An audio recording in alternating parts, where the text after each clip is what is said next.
രചന വിജയ് സത്യ. അവതരണം ഷാഹുൽ മലയിൽ. എഡിറ്റിംഗ് ഷെരീച്ച് പൂനൂർ. റോഡിലുള്ള എയർപിന് തിരിഞ്ഞപ്പോൾ ഋതുവിന്റെ പുറത്ത് പറ്റിച്ചേർന്ന് കെട്ടിപ്പിടിച്ചിരിക്കുന്ന ജിനിയുടെ കയ്യെന്ന് അയഞ്ഞപ്പോൾ ബുള്ളറ്റ് ഒന്ന് പാളി. നീ ഇത് മറിച്ചിടോ ജിനി. ഋതു, ഞാൻ പറഞ്ഞില്ലേ എനിക്ക് മൂത്രയിക്കാൻ മുട്ടുന്നു. അച്ചോടാ, ഇതെന്ത് കഷ്ടം. വീട്ടിൽ നിന്ന് വരുമ്പോൾ തന്നെ ഒക്കെ സാധിച്ചിട്ട് ഇറങ്ങായിരുന്നില്ലേ ജിനി നിനക്ക്? പോരാ നേരം നാരങ്ങ സർബത്തും ജ്യൂസൊക്കെ അടിച്ചു കുടിക്കാൻ നേരം ഓർക്കണമായിരുന്നു. വഴിയിൽ 1.5 മണിക്കൂർ സഞ്ചരിക്കാനുണ്ടെന്നുള്ള കാര്യം. ഞാൻ ഒഴിച്ചതാ ഋതു.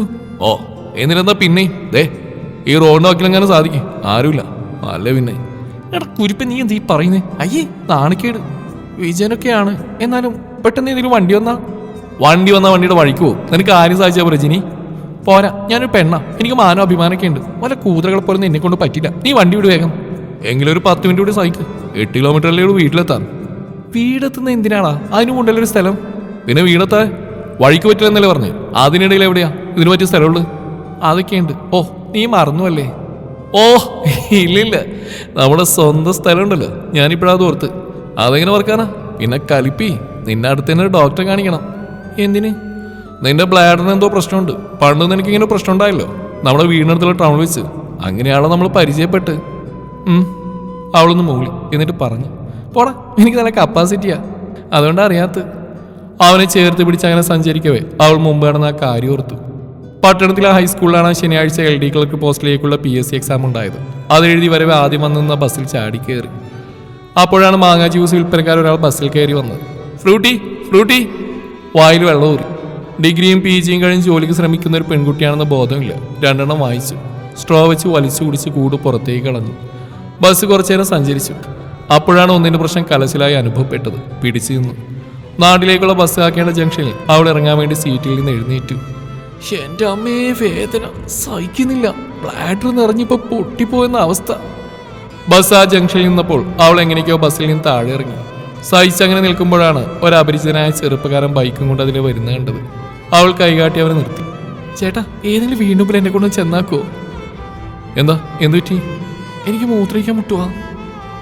അത് കേട്ടവൻ അവളെ നോക്കി. ശരിയാണ്, ബ്ലാഡർ നിറഞ്ഞ് വേദന കൊണ്ട് നിവർന്നു നിൽക്കാൻ പോലും പറ്റുന്നില്ല. വേഗം ആദ്യങ്ങൾ നിന്റെ വീട് തന്നെയാ, അവിടെ പോ. അവൾ എങ്ങനെയൊക്കെ ആ ചെറുപ്പക്കാരൻ്റെ ബൈക്കിൽ കയറി. അവൻ വേഗം അവളെയും കൊണ്ട് അവൻ്റെ വീട്ടിലേക്ക് ചെന്നു. അമ്മ ക്ഷേത്രത്തിൽ പോയിരിക്കാം, നീ വാ, അകത്താണ് ടോയ്ലറ്റ്. അവൾ ഒട്ടും അമാദിക്കാതെ വേഗം അവൻ്റെ പുറകെ ചെന്നു. അവൻ വേഗം ടോയ്ലറ്റിൻ്റെ ഡോർ തുറന്നു കൊടുത്തു. അവൾ അകത്ത് ചെന്നു. പുറത്തിറങ്ങി അവളിൽ ഒരു യുദ്ധം കഴിഞ്ഞ സമാധാനം ഉണ്ടായിരുന്നു. അവളെ നോക്കി അവൻ പുഞ്ചിരിച്ചു. ഒരുപാട് നന്ദിയേട്ടാ, ഞാൻ പോയിക്കോട്ടെ. ബസ് സ്റ്റോപ്പിൽ ഞാൻ കൊണ്ടുവിടാം. ബസ് വന്നാലോ പെട്ടെന്ന്, ഇവിടെ ഞാൻ സ്റ്റോപ്പില്ല. അങ്ങനെ അന്ന് തന്നെ ഒരു വലിയ കാര്യത്തിന് സഹായിച്ച ഈ ഋതു ബസ് സ്റ്റോപ്പിലേക്ക് കൊണ്ടുവിട്ടപ്പോൾ പിന്നീട് അവൻ തൻ്റെ ജീവിതത്തിലേക്ക് കടന്നു വരുന്ന വിധത്തിൽ ഒരു സംഭവം കൂടി ഉണ്ടാവുമെന്ന് അവൾ ഓർത്തില്ല. തനിക്ക് തദ്ദേശത്ത് തന്നെയുള്ള പഞ്ചായത്ത് ഓഫീസിൽ ക്ലർക്കായി ജോലി കിട്ടി. ഒരു ദിവസം ജിനി പഞ്ചായത്ത് ഓഫീസിൽ ജോലി ചെയ്തിരിക്കെ ഒരു ചെറുപ്പക്കാരൻ അങ്ങോട്ട് കടന്നു വന്നു. എന്നിട്ട് പൂരിപ്പിച്ച ഒരു അപേക്ഷ അവിടെ നേരെ നീട്ടി ചോദിച്ചു. മാഡം, ഇത് വഴിയോര വിശ്രമ കേന്ദ്രവും കംഫർട്ട് സ്റ്റേഷൻ നിർമ്മിക്കാനുള്ള അപേക്ഷയാണ്. ഇതെവിടെയാണ് കൊടുക്കേണ്ടത്? അവൾ അവനെ തിരിച്ചറിഞ്ഞു.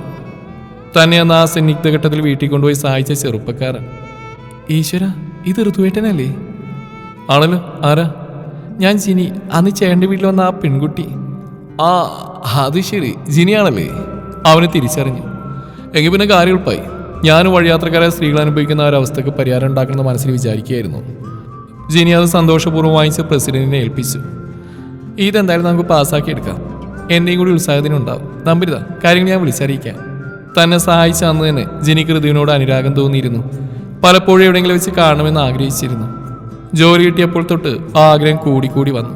അവളെ മുമ്പിലെത്തിച്ച പോലെ തോന്നി അവൾക്ക് അവനെ കണ്ടപ്പോൾ. പിന്നീടുള്ള ദിനങ്ങളിൽ വാട്സാപ്പിലൂടെ കുശലാന്വേഷണമായി, ചാറ്റിംഗായി. ക്രമേണ പ്രണയം വളർന്നു. അവൾ തന്നെ ഒരു ദിവസം അവനോട് പറഞ്ഞു. ജിനിയുടെ ഋതുവിന്റെ ഉത്സാഹത്തിന്റെ ഫലമായും പിന്നെ നാട്ടുകാരുടെ സഹകരണത്തോടു കൂടിയും ഇതിനിടെ ആ ജംഗ്ഷനിൽ വലിയൊരു വിശ്രമ കേന്ദ്രവും കംഫർട്ട് സ്റ്റേഷനും പഞ്ചായത്ത് സ്വന്തം ചെലവിൽ സ്ഥാപിച്ചു.